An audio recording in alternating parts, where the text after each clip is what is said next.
दोस्तों, आज हम एक डिटेल एनालिसिस करने वाले हैं ज्वेलरी सेक्टर के कुछ टॉप प्लेयरों के बारे में और उनके क्वार्टरली रिजल्ट पर। हम देखेंगे कौन सा ब्रांड लीड कर रहा है, किसका परफॉर्मेंस एवरेज रहा और किस ब्रांड को काफ़ी चैलेंजेस फेस करने पड़े। सबसे पहले बात करते हैं सेंगर गोल्ड की। अगर हम सबसे पहले उनके प्रॉफिट का बात करें तो सेंगर गोल्ड फेल हो गया है। Profit after tax which is paid 60% तक गिर गया है। और अगर हम ईबिटा मार्जिन को देखें तो सॉरी जो हम ईबिटा मार्जिन को देखें तो यह 3% पर आ गया है, जो पिछले साल 12% तक था। स्टैंडर्ड रेशियो वो भी 10.5% पर ही अटका हुआ है, इम्प्रूवमेंट नहीं दिख रहा है। क्वार्टर थ्री जो जनरली ज्वेलरी सेक्टर के लिए है ये बेस्ट क्वार्टर माना जाता है, उसमें भी इनका स्टैंडर्ड रेशियो 10.5% ही 10.5 ही रहा, जो एक बड़ा कंसर्न है। इसके दो मेजर रीज़न है। फर्स्ट इस इन्वेंट्री लॉस जिसकी वजह से मार्जिन इम्पैक्ट हुआ, and second is lab-grown diamond. यह सेगमेंट पूरा मार्केट को डिस्टर्ब कर रहा है। लैब-ग्रोन डायमंड के वजह से एक या दो कैरेट के लैब-ग्रोन डायमंड के वजह से एक या दो कैरेट सॉलिटरी डायमंड ज्वेलरी बेचने वाले प्लेयर्स सबसे ज़्यादा इफेक्ट हो रहे हैं। और सेंगर गोल्ड का 90% डायमंड ज्वेलरी सेगमेंट है, जो वो इनका मेजर पोर्टफोलियो है। इस वजह से उनका इम्पैक्ट सबसे ज़्यादा देखा गया है। स्टोर एक्सपेंशन अच्छा चल रहा है, वो 18 से 20 नए स्टोर ओपन कर रहे हैं, लेकिन प्रॉफिट मार्जिन और ओवरऑल फाइनेंशियल हेल्थ को देखते हुए सेंको का परफॉर्मेंस काफ़ी वीक रहा। मैनेजमेंट बोल रहा है कि एनुअलाइज बेसिस पर मार्जिन वापस से 70 से 8% तक आ सकती है, बट अभी अनसर्टनिटी काफ़ी ज़्यादा है। अब अब बात करते हैं पीएनजी ज्वेलर्स की। इनका परफॉर्मेंस काफ़ी सरप्राइजिंग रहा। सेल्स 23.5% तक बढ़ी और प्रॉफिट आफ्टर टैक्स पैट 49% तक ग्रो हुआ। सबको शौक लगा कि इतना बड़ा जंप कैसे आया। इनका रेवेन्यू स्ट्रक्चर कुछ इस तरह है। रिटेल सेगमेंट 77% है, यह 42% से ग्रो हुआ। एंड फ्रेंचाइज सेगमेंट और ई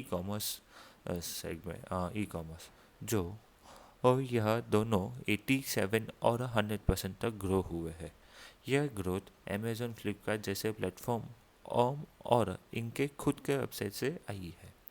लेकिन एक चीज़ से ध्यान देनी चाहिए, इनका नॉन रिटेल बिजनेस काफ़ी डिक्लाइन हुआ है। नॉन रिटेल बिजनेस का मतलब है कि जो लोग पुराना ज्वेलरी एक्सचेंज करते हैं या फिर bullion sales. Last quarter PNG का सेल ग्रोथ पीएनजी का लास्ट क्वार्टर पीएनजी ने ये सेगमेंट बंद करने का डिसीजन लिया।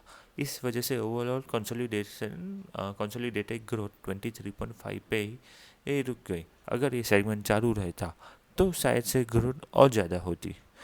अब बात करते हैं स्टोर एक्सपेंशन की, तो पीएनजी महाराष्ट्र के बाहर अभी एंटर नहीं हुआ है। उनका अगला टारगेट है नए मार्केट को एक्सप्लोर करना, लेकिन यह देखना होगा कि वह उनको कैसा रिस्पॉन्स मिलता है।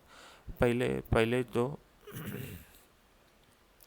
पहले तो कह रहे थे कि फाइनेंशियल 2026 तक 12 नए स्टोर खोलेंगे, अब कह रहे हैं 25 नए स्टोर खोलेंगे, जो एक अच्छा साइन है। लेकिन अगर ग्रोथ मेंटेन नहीं हुई तो वैल्यूएशन इम्पैक्ट हो सकती है। अब बात करते हैं कल्याण ज्वेलर्स की। अगर ओवरऑल रिस्क देखिए तो कल्याण ज्वेलर्स हर मैट्रिक पर लीड कर रहा है। Sales, operation leverage, same store sale growth और स्टोर एक्सपेंशन। हर जगह कल्याण ज्वेलर्स बाकी प्लेयरों से आगे है। इनका सेम स्टोर सेल ग्रोथ, जो SSG के नाम से अब हम बोलेंगे, वो 26% तक रहा, जो टाइटन के 16% और PNG के 24% से बेहतर है। स्टोर एक्सपेंशन भी अग्रेसिव है। कल्याण ने ऑलरेडी 48 स्टोर्स ओपन कर दिए हैं और यह ईयर एंड तक 53 स्टोर्स का टारगेट है।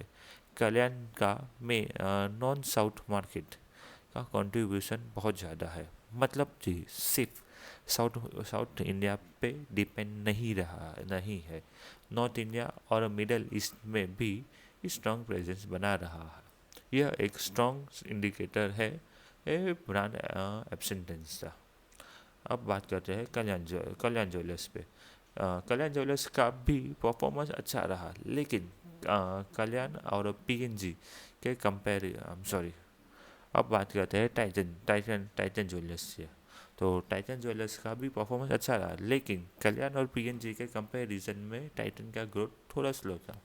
स्टैंडर्ड रेशियो 23% तक रहा, जो डिसेंट है, लेकिन मार्केट लीडर का कंपैरिजन में टाइटन थोड़ा पीछे रहा।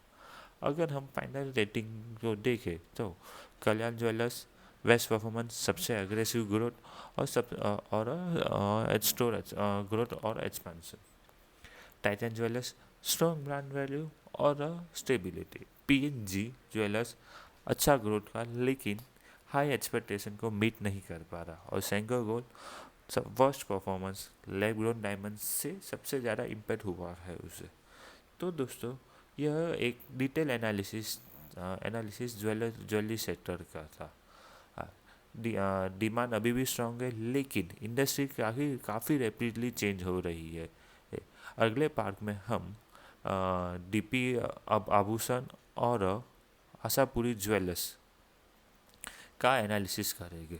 अगर आपको यह एनालिसिस हेल्पफुल लगा हो तो वीडियो को लाइक करें और चैनल को सब्सक्राइब करें।